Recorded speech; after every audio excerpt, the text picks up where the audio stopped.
और बहनों, मैं ज़्यादा समय भी नहीं लूँगा, लेकिन बहुत कुछ समझा दूँगा। जब ऐसा समय आता है, कोई सोचता नहीं, आप किसी के भी पास जाओ, यही जवाब निकलेगा तो कोई समझ नहीं आ रहा क्या हो रहा है क्या नहीं, क्या हो रहा है क्या नहीं। तो ध्यान से सुनो। आपने अनुसया की बात को सुना होगा, क्योंकि ऐसा समय जब आता है तब एक धार ऊपर से जारी होती है रक्षा की। तो अनुसया का इतिहास तुम्हारे सामने है। तीनों देवता को अनुसया ने बच्चे बनाए, या आप बहने भाई सब जानते हैं। कैसे बनाए, क्या किया अनुसया ने? इन तीनों की देवियों ने, यानी लक्ष्मी, सावित्री और गौरी, इन्होंने अपने पति से कहा कि मृत्यु लोक में एक नारी है, उसका तप इतना बढ़ गया कि वो इंद्रासन ले सकती है, तो उसका सत्व हरण करो। तीनों देवता वेश बदल करके अनुसया के आंगन में आ गए, अलग जगह दी। अनुसया अंदर गई, मुट्ठी भर अनाज लेकर के आई, कहने लगी लो महाराज भिक्षा लो। तीनों देवता ने, वेश बदले हुए देवताओं ने कहा ऐसे नहीं लेंगे। तो बोले कैसे लेंगे? बोले तुम्हारे वस्त्र उतार दो। अनुसया कहने लगे कि बाप रे बाप, अगर मैंने वस्त्र उतार दिया तो मेरा सतीत्व खत्म हो जाएगा, और धर्म नहीं दिया तो मेरा धर्म खत्म हो जाएगा, भिक्षा नहीं दिया तो। संकट में आ गई। बहनों ध्यान से सुनो, वो इस बात को जानते थे कि मृत्यु लोक में नारी के लिए पति ही परमेश्वर होते हैं। तो उसने हाथ में जल लिया और कहा कि हे पतिदेव, मैं संकट में हूं, मैं इन पर ये जल छिड़कती हूं, ये छोटे छोटे बच्चे हो जाए। वैसे ही हुआ, तीनों देवता छोटे छोटे बच्चे हो गए। घर में जाकर वस्त्र उतार करके स्तनपान करा करके पालने में सुला दिया। तीनों देवियों को पता चला कि हमारे पति अनुसया के घर है।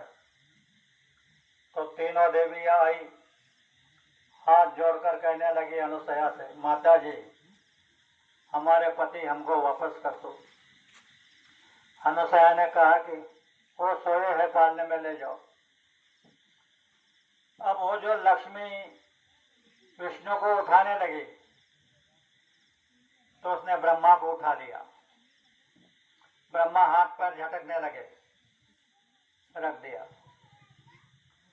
सावित्री ब्रह्मा को उठाने लगी तो उसने शिव जी को उठा ले। शिव जी भी हाथ पर झटकने लगे, रख दिया। पार्वती शिव जी को उठाने लगी तो विष्णु को उठा लिया। तीनों देवियों ने अलग अलग के पति को उठा लिया, उनका सत्व खत्म हो गया। आज जो देवियां हैं वो कुछ नहीं कर सकती, उन्होंने अपना सत्व गंवा दिया और अनुसया ने अपना सत्व बचा लिया।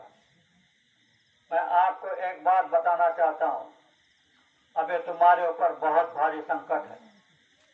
अभी अभी आपने बात सुनी, दिल में हमारे दर्द है तुम्हारा, सुनो तो जाओ संदेशा हमारा।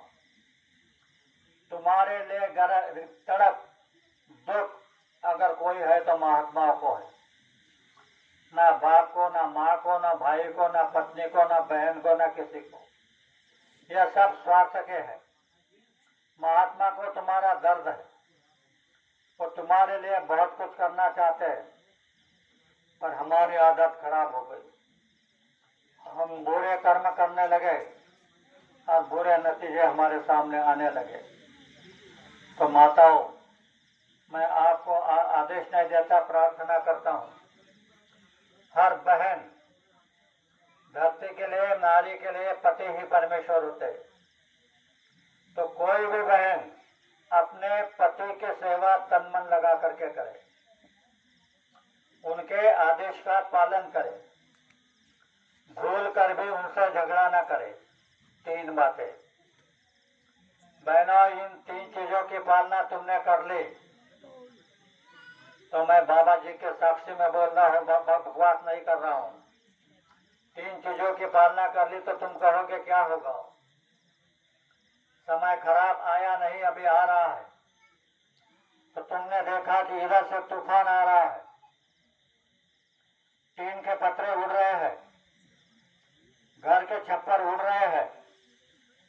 अब तुमने ये इसके पालना कर ली 6 महीने, सिर्फ खाली 6 महीने करके देखो। 6 महीने पालना कर ली और ऐसा तुमने देखा कि तूफान आ रहा है तो लेना अनुसया के तरह हाथ में जल और कहना कि हे बाबा जय गुरुदेव जी महाराज, मैं आपके आदेश का पालन कर रही हूँ।